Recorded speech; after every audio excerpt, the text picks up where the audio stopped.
Number 26। एक समूह में विद्यार्थियों के औसत अंक 63 है। इनमें से तीन के, देखो पहले तो उसने बोला कि औसत अंक कितना है, 63 है। अब पद पद इंटू औसत बराबर क्या होता है, योग होता है। अब उसने क्या कहा है कि समूह में विद्यार्थियों के औसत अंक 63 है, अर्थात हमें औसत जरूर पता चला यहाँ से कितना है, 63 है। इनमें से तीन के प्राप्तांक अर्थात तीन व्यक्ति तो वो, ठीक है, तीन के प्राप्तांक अर्थात तीन व्यक्ति तो ये, इनमें से तीन के प्राप्तांक 78, 69 और 48 है, और शेष 6, तो तीन तो वो और 6 ये, तो टोटल सदस्य कितने हैं, 9, क्योंकि उसने बोला ना कि तीन के प्राप्तांक और शेष 6, तो शेष 6 का मतलब टोटल व्यक्ति कितने हैं, 9 है। तो यहाँ पर पद कितने हैं, 9, और उसने ये कहा है कि एक समूह में विद्यार्थियों के औसत अंक कितने हैं, 63 है, तो 63 तो औसत है, और पद कितने हो गए यहाँ पे, 9, तो गुणा कर देंगे, तो 18 9 27 और 9 छंगा की 54 और 55 56, तो इसका मतलब यहाँ से 9 व्यक्तियों का औसत 63 के हिसाब से योग कितना हुआ, तो योग हो जाएगा 567। अब आगे बात करते हैं, इनमें से तीन के प्राप्तांक कौन कौन, तीन, ये पहला वाला, ये दूसरा वाला और ये तीसरा वाला। इन तीन के प्राप्तांक कितने बोले उसने, तो पहले का 78, दूसरे का यहाँ से 69 और तीसरे का बोला है 48 48। तीनों को जोड़ देंगे, टोटल कितना हो जाएगा यहाँ से, तो यहाँ से कितना हो जाएगा, तो 8 8 16 8 24 और 1 25, और यहाँ से हो जाएगा 4 और 2 6 6 12 6 18 और 1 19, अर्थात यहाँ से कितना हो गया, 195। तो तीन का कितना हुआ, 195। इसका मतलब उसने किसका पूछा, शेष 6 का, तो हमें यहाँ से कितने का पता है, 9 का पता है, तो 9 का कितना है, तो 9 का टोटल कितना दिया उसने, तो 9 का टोटल दिया है 567। तीन का कितना है, तो तीन व्यक्तियों का कितना दिया है, तो तीन व्यक्तियों का दिया है 195। इसमें से घटा देंगे, 9 में से 3 गया तो कितने व्यक्ति को और बचेगा, शेष 6 का बचेगा, वो 6 का कितना आएगा, 7 में से 5 गया तो 2, 6 में से 9 जाता नहीं है, तो 16 में से 9 गया तो ये बचेगा 7, और 4 में से 1 गया तो बचेगा 3, तो टोटल कितना बचा, 372। तो शेष का योग, हमें शेष का क्या निकालना है यहाँ से, तो शेष विद्यार्थी को औसत निकालना, तो शेष कितने विद्यार्थी, 6, तो औसत बराबर क्या होगा, तो औसत बराबर होगा 6 का योग बटे पद, पद कितने, 6 पद है, तो 6 का योग कितना है, तो 6 का योग हमें पता है यहाँ से 372 है, और पद कितने, 6 है, तो यहाँ से कितना हो जाएगा, 6 6 36, 1 बचा, 6 दूनी 12, तो औसत कितना हो गया यहाँ से, तो औसत आ जाएगा 62। तो राइट आंसर क्या आ जाएगा हमारा, 62 62, अर्थात इनमें से कोई नहीं। तो यहाँ से हमारा आंसर हो जाएगा 62 64 63, तो इनमें से कोई नहीं। अब क्वेश्चन करते हैं, क्वेश्चन नंबर 27। गणित में 28 छात्रों के द्वारा प्राप्त अंकों का औसत कितना है, 50 है, तो पद इंटू औसत बराबर क्या होता है, योग। तो पद कितने, 28, औसत कितना है 50, तो योग कितना हो जाएगा 28 छात्रों का, तो ये हो जाएगा 0, 8 पंजे 40 और 5 दूनी 10 और 4 14, तो कितना हो जाएगा 1400। 8 छात्र विद्यालय छोड़ के चले गए, टोटल कितने थे 20, और 20 में से छोड़ के कितने गए, 8 चले गए, तो शेष कितने बचे, तो शेष बचे 20, शेष कितने बचे 20, 28 में से 8 चले गए तो कितने बचे 20, तो शेष छात्रों के औसत प्राप्तांक में 5 की वृद्धि हो गई, तो पहले औसत कितना था, तो पहले औसत 50 था, और वृद्धि कितनी हुई 5 की, तो अब औसत कितना हो गया 55, तो 55 का 20 में गुणा करेंगे, तो 55 का किस में गुणा करेंगे, 20 में, तो यहाँ से हो जाएगा योग 0, और 5 दूनी 10 और 5 दूनी 10 और 11, तो कितना हो गया 1100। अब आगे क्या कह रहा हो, तो विद्यालय छोड़कर जाने वाले छात्रों का औसत प्राप्तांक, तो विद्यालय छोड़ के कितने गए, 8 गए, तो 8 छात्र छोड़ के गए, कितने छात्र छोड़ के गए, 8 छात्र छोड़कर गए, और इनका औसत चाहिए, अर्थात 8 का योग भी चाहिए, तो 8 छात्रों का योग चाहिए हमें, किसका चाहिए, 8 छात्र का योग, और बटे में कितना कर देंगे हम, बटे में कितना कर देंगे, तो 8 के पद, तो 8 छात्रों का योग कितना होगा, तो हमें यहाँ पता है कि 28 का कितना है, तो 28 का कितना है, तो 28 का है 1400। और हमें यहाँ पता है कि 20 का कितना है, तो 20 का कितना है, तो 20 का है 1100। तो 28 में से 20 घटा देंगे तो बचेंगे कौन, 8। तो 8 का कितना आ जाएगा, तो 8 का कितना आ जाएगा, 1400 में से 1100 गया तो 300, अर्थात योग कितना आ गया यहाँ से, 300 आ गया। तो योग कितना हो जाएगा 8 छात्रों का, तो 8 छात्रों का योग हो जाएगा 300, और पद कितने 8, तो औसत कितना आ जाएगा, 8 का 8, 8 दूनी 16, 8 तिया 24, और 6 बचेगा, 8 छंग 48, 8 7 56, और यहाँ पर दशमलव में है तो 8 7 56 भागने जाएगा उसकी दशमलव, तो 56, और कितना बचेगा यहाँ पर 4, तो एक शून्य लग जाएगी, तो 8 पंजे कितना हो जाएगा 40। तो राइट आंसर कितना आ जाएगा हमारा 37.5। 37.5 कहाँ है ऑप्शन में, तो ऑप्शन बी। अब देखते हैं क्वेश्चन नंबर 28। किसी कक्षा में विद्यार्थियों का औसत प्राप्तांक 68 है। तो देखो यहाँ पर विद्यार्थी और टोटल विद्यार्थियों का कितना बोला है औसत, तो विद्यार्थियों का औसत दिया है 68। फिर आगे कक्षा में लड़कियों का दिया है, तो लड़कियों का कितना दिया है, लड़कियों का औसत कितना दिया है, तो वो दिया है 80। फिर आगे देखते हैं तथा लड़कों का औसत कितना दिया है, तो लड़कों का कितना दिया है, लड़कों का औसत तो वो दिया है 60। और हमसे पूछा क्या, कक्षा में कितने प्रतिशत विद्यार्थी लड़के हैं, और लड़कों का पूछा है, किसका, लड़कों का, और वो भी क्या पूछा है, प्रतिशत। तो हम आसानी से निकाल सकते हैं, कैसे, तो ऐसे क्वेश्चन को या तो हमें एक्स से करना पड़ेगा, या फिर हम इसको एलिगेशन से भी कर सकते हैं। तो एलिगेशन में क्या होता है, तो एलिगेशन में ये होता है कि एक तरफ तो चलो यहां से देख के लिख लेते हैं, एक तरफ तो क्या है, लड़कियां हैं, और एक तरफ क्या है, यहाँ पर लड़के हैं। और हम जानते हैं कि एलिगेशन में लड़के और लड़कियां दोनों कहाँ आते हैं, बीच में आते हैं। तो बीच में क्या आएंगे, तो बीच में आएंगे लड़के प्लस लड़कियां। तो लड़कियां कितनी है यहाँ पर, तो लड़कियां कितनी यहाँ पर, तो लड़कियां कितनी 80। लड़के कितने यहाँ पर, तो लड़कों का औसत कितना है 60। और लड़के और लड़कियां विद्यार्थी कितने हैं टोटल, तो टोटल का औसत है 68। और एलिगेशन में से इसको इसमें से घटाकर यहाँ लिखते हैं। तो 80 में से अगर हम 68 को घटाएंगे तो 68 से गुण 70 और 10, अर्थात यहाँ पर 12 बचेगा। और अगर 68 में से 60 को घटाएंगे तो यहाँ पर कितना लिख देंगे हम, तो यहाँ पर बचेगा 8। और इन दोनों को अगर हम काट देते हैं तो 4 दूनी 8 और 4 तिया 12। तो टोटल कितने आ जाएंगे, ये क्या है, लड़कियां हैं गर्ल्स, और ये क्या है यहाँ पे लड़के, तो लड़के क्या है यहाँ पर बॉयज। तो टोटल गर्ल्स और बॉयज कितने हैं यहाँ पर, तो 3 और 2 कितना हो गया यहाँ पे, तो टोटल कितने हो जाएंगे, लड़के और लड़कियां, तो टोटल हो जाएंगे 3 और 2 कितना हो जाएगा 5। तो टोटल कितने हैं यहाँ पर 5 है। और हमसे पूछा क्या है, तो पूछा यह है कि कक्षा में कितने प्रतिशत विद्यार्थी हैं। तो परसेंटेज कैसे निकाला जाता है, तो बटे में आता है कुल विद्यार्थी, और ऊपर आता है जो पूछा जाता है। तो पूछा क्या यहाँ पर, तो लड़के, तो ऊपर आ जाएंगे लड़के, और इनटू में प्रतिशत का हमें क्या लगाना पड़ेगा 100। तो लड़के कितने यहाँ पर, तो लड़के यहाँ पर कितने आए हमारे, तो ये लड़कियां हैं, ये लड़के, लड़के कितने आए यहाँ पर, तो लड़के आए हमारे 3। तो लड़के टोटल कितने आए 3।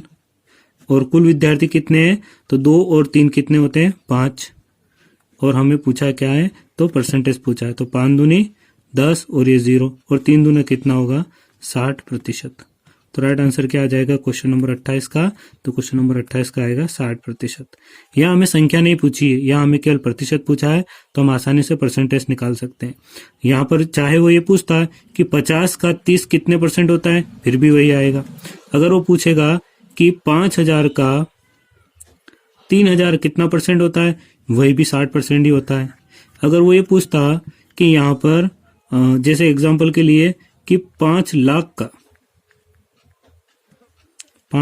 का 3 लाख कितना परसेंट होता है, तो भी 60% ही आएगा। इस कारण से प्रतिशत हम किसी भी तरीके से निकाल सकते हैं, ठीक है ना। क्वेश्चन नंबर 29, 120 छात्रों के औसत प्राप्तांक 35 था। देखो छात्र कितने हैं, तो छात्र हैं 120 और कुल छात्र का औसत कितना है, कुल छात्र का औसत तो कितना दिया है 35। यदि उत्तीर्ण हुए छात्रों का औसत तो उत्तीर्ण का कितना दिया है, तो उत्तीर्ण छात्र का कितना दिया है औसत, तो वो दिया है 39। और तथा अनुत्तीर्ण छात्रों का औसत कितना दिया है 15। तो अनुत्तीर्ण का कितना दिया है, जो फेल हुए उन छात्रों का कितना दिया है, तो उनका दिया है 15। अब देखो ध्यान से फिर से हम यहाँ पर एलिगेशन लगा सकते हैं। तो हमें क्या करना है, तो एलिगेशन में क्या होता है हमेशा कि एक तरफ क्या रखते हैं उत्तीर्ण वाले को, एक तरफ रखेंगे अनुत्तीर्ण वाले को। और उत्तीर्ण और अनुत्तीर्ण दोनों का औसत, दोनों का टोटल कितना, कुल का औसत कितना दिया 35। तो क्या ये 35 इन दोनों के बीच में आ रहे, हाँ आ रहे, अर्थात यहाँ एलिगेशन लगा सकते हैं हम। अब हम एलिगेशन लगाएंगे तो सबसे पहले एक तरफ लिख लेंगे उत्तीर्ण छात्र और एक तरफ लिख लेंगे अनुत्तीर्ण और बीच में क्या लिख लेंगे, कुल। तो उत्तीर्ण छात्र कितने हैं, तो यहाँ से उत्तीर्ण छात्र कितने हैं, तो उत्तीर्ण छात्र है 39 और अनुत्तीर्ण कितने हैं, तो अनुत्तीर्ण छात्र है 15 और कुल छात्र कितने हैं, तो कुल छात्रों का औसत कितना है 35। सभी जगह में औसत ही ले रहे, ये भी औसत है, ये भी औसत है, ये भी औसत है। इसमें से इसको घटा देंगे तो 39 में से 35 गया तो कितना बचेगा 4 और 35 में से 15 गया तो कितना बचेगा, 5 में से 5 गया तो 0 और 3 में से 1 गया तो 2। तो यहाँ से कितना आया 20:4, अर्थात इसको हम और भी छोटा कर सकते हैं, 4 एकम 4, 4 पंजे 20, अर्थात यहाँ से रेशो कितना आया 5:1। तो ये 5 कौन है, तो ये उत्तीर्ण वाले हैं, अर्थात ये पास वाले हैं। और ये 1 कौन सा है, तो ये फेल वाले हैं, ये अनुत्तीर्ण वाले हैं। और टोटल कितने हो गए हमारे, तो 5 और 1 टोटल कितना हो गया 6। अब हमें यहाँ से पूछा क्या है वो निकालेंगे। तो पूछा क्या है प्रश्न में हमसे, तो पूछा क्या है, तो पूछा ये है कि कितने छात्र उत्तीर्ण हुए। क्या पूछा उसने, कितने छात्र उत्तीर्ण हुए, अर्थात ये वाला पूछा हमसे, 5 वाली वैल्यू पूछा है। तो यहाँ पर टोटल कितना दिया है छात्र 120 और यहाँ टोटल कितना हो रहा है 6। अतः हम कह सकते हैं यहाँ से, तो यहाँ से हम क्या कह सकते हैं कि 6 के बराबर उसने कितना दिया है। तो यहाँ से हमारे हिसाब से कितना योग हो रहा है 6 और उसके वास्तविक योग कितना है 120। तो 6 के बराबर कितना हो रहा है 120 हो रहा है। चूंकि 6 बराबर कितना है 120 है, इसलिए पूछा क्या हमसे, तो पूछा क्या है पास वाले। उत्तीर्ण वाले हमसे पूछा, उत्तीर्ण वाले कितना है 5, तो 5 बराबर कितना होगा। तो 120 की जगह हम 120 रख लेंगे और नीचे से 5 कहाँ चला जाएगा ऊपर और ऊपर से 6 कहाँ आ जाएगा बटे में। तो चूंकि 6 के बराबर 120 है, इसलिए 5 बराबर कितना होगा। अगर 6 120 को रिप्रेजेंट करता है तो 5 किसको करेगा। तो हमेशा चूंकि में क्या होता है, ये वाली संख्या यहीं रहती है, बट्टे वाली अर्थात नीचे वाली संख्या ऊपर चली जाती है और ऊपर वाली संख्या कहाँ आ जाती है, इसके बटे में आ जाती है। इसको हम काट देंगे तो 6 दूनी 12 और 20 का 5 में गुणा कर देंगे तो कितना आ जाएगा, तो यहाँ पर क्या आ जाएगा 6 बराबर 120 है तो 5 बराबर 120, 120 यहीं रह जाएगा, 5 वहां चला जाएगा, 6 बटे में आ जाएगा, 6 दूनी 12 और ये तो 20 का 5 में गुणा करेंगे तो कितना आ जाएगा, तो 20 का 5 में गुणा करेंगे तो आ जाएगा 100। अर्थात कुल विद्यार्थी कितने हो जाएंगे, तो कुल विद्यार्थी जो उत्तीर्ण हुए, कौन से उत्तीर्ण वाले विद्यार्थी कितने होंगे, तो उत्तीर्ण वाले विद्यार्थी 100 होंगे। तो ऑप्शन ए राइट हो जाएगा इसका। अब देखते हैं क्वेश्चन नंबर 30। किसी परीक्षा में छात्रों तथा छात्राओं के औसत प्राप्तांक क्रमशः 71 और 73 है। फिर से देखो, पहले तो दिया है छात्र और छात्र का औसत कितना दिया है, तो छात्र का औसत दिया है 71। फिर छात्राओं का कितना दिया है, तो छात्राओं का दिया है 73 73। और समस्त विद्यार्थी अर्थात छात्र प्लस छात्राएं, इनका औसत कितना दिया है, तो इनका औसत दिया है 71.8। अर्थात फिर से हम यहाँ पे क्या लगा सकते हैं, एलिगेशन लगा सकते हैं। छात्रों तथा छात्राओं का अनुपात पूछा है तो फिर से एलिगेशन लगा लेते हैं यहाँ पर। तो बीच में क्या आएगा, दोनों आएंगे। तो दोनों कौन है, छात्र तथा छात्राएं। तो यहाँ पे हम रख लेते हैं छात्र प्लस छात्राएं। एक तरफ रख लेते हैं छात्र और एक तरफ कर लेते हैं हम छात्राएं। छात्र कितने हैं, तो छात्र हैं 71। छात्राएं कितनी है, तो छात्राएं हैं 73। छात्र और छात्राएं दोनों कितने हैं औसत में, तो दोनों औसत में कितने हैं 71.8। तो यहाँ पर बड़ी वैल्यू में से छोटी वैल्यू घटा लेते हैं, तो 71 में से यहाँ पर 73 है, तो 73 में से 71.8 जाएंगे तो कितना बचेगा, तो ये बचेगा हमारा 1.2। और इधर भी घटा लेते हैं हम, बड़ी संख्या कौन सी 71.8 में से 71 गया तो यहाँ पर बचेगा 0.8। दशमलव से दशमलव घटा देते हैं, 4 दूनी 8 और 4 तिया 12, तो रेशो कितना आया यहाँ से, तो रेशो आया 3 और यहाँ से कितना आया 2। अतः हम कह सकते हैं कि यहाँ पर हमारा रेशो क्या प्राप्त हुआ, तो छात्र अनुपात, इधर कौन है छात्रा है, तो छात्र का रेशो क्या आएगा, तो छात्र का रेशो ये वाला कितना निकला यहाँ से 3 और छात्राओं का रेशो यहाँ से कितना आया 2। तो ये हमारा क्या हो जाएगा, यहाँ से आंसर हो जाएगा। तो 3:2 ऑप्शन ए सही हो जाएगा। अब देखते हैं क्वेश्चन नंबर 31। 11 संख्याओं का औसत कितना है, 10.9 है। तो फिर से वही कर लेते हैं हम, तो क्या करेंगे कि पद इंटू औसत बराबर क्या होता है योग। तो पद कितने 11, औसत कितना है 10.9, तो योग कितना आ जाएगा, तो योग आ जाएगा हमारा यहाँ से 11 × 99, बचा कितना 9। फिर यहाँ से करेंगे तो ये हो जाएगा 11 का 0 में तो 0 और ये 9, फिर 11 एकम 11, तो 199.9।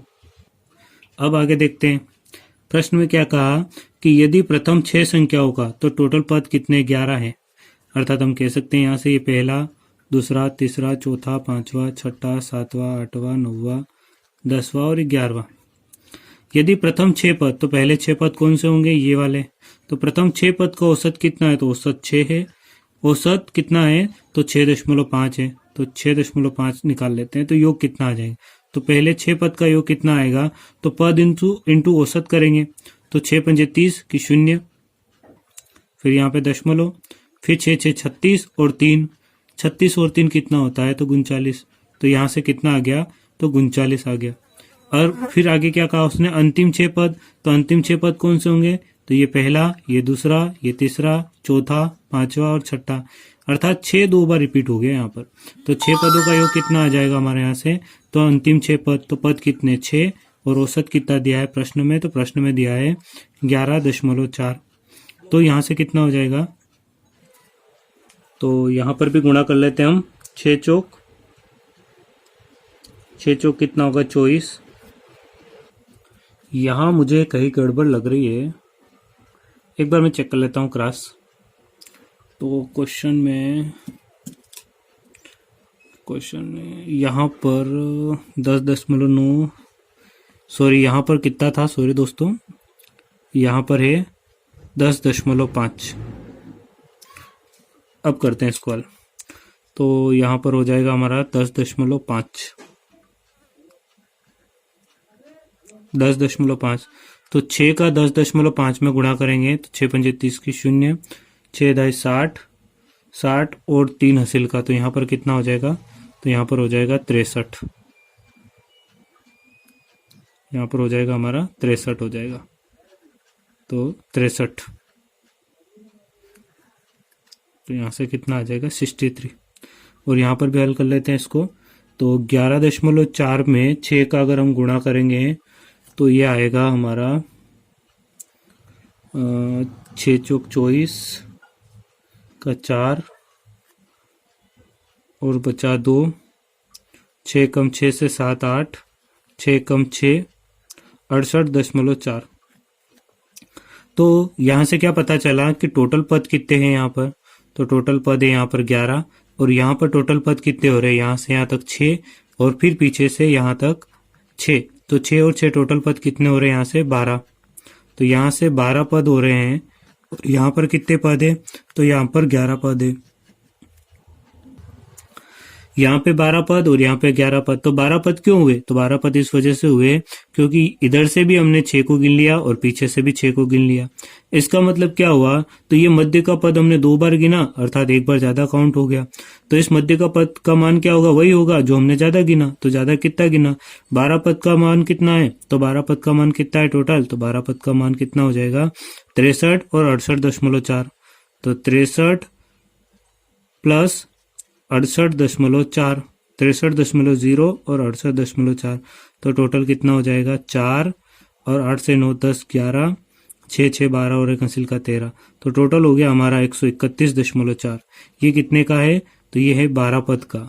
तो 12 पद में से अगर हम 11 पद घटा देते हैं तो मध्य का पद आ जाएगा। तो 12 पद में से 11 पद घटाएंगे तो 11 पद का मान कितना है? 119.9 और 12 पद का मान कितना है? 131.4। तो 12 पद माइनस 11 पद, तो बचा हुआ पद आ जाएगा मध्य का पद। मध्य का पद 12 में से 11 गया तो वो एक मध्य का पद आ जाएगा। और 12 पद का मान कितना है? तो 12 पद का मान है 131.4 और 11 पद का मान कितना है? तो 11 पद का मान कितना है? तो 119.9। इसको इसमें से हम घटा लेते हैं, ठीक है। तो यहां से 4 में से 9, 14 में से 9 गया तो 5 बचा, यहाँ 0 रह जाएगी, 10 में से 9 गया तो 1 बचा और यहाँ पर 2 रह जाएगा, 2 में से 1 गया तो 1 बचा, तो 11.5 राइट आंसर हो जाएगा हमारा। तो क्वेश्चन नंबर 31 का आंसर क्या होगा? तो क्वेश्चन नंबर 31 का आंसर होगा 11.5। तो ऑप्शन कौन सा सही हो जाएगा? ऑप्शन डी सही होगा इसका।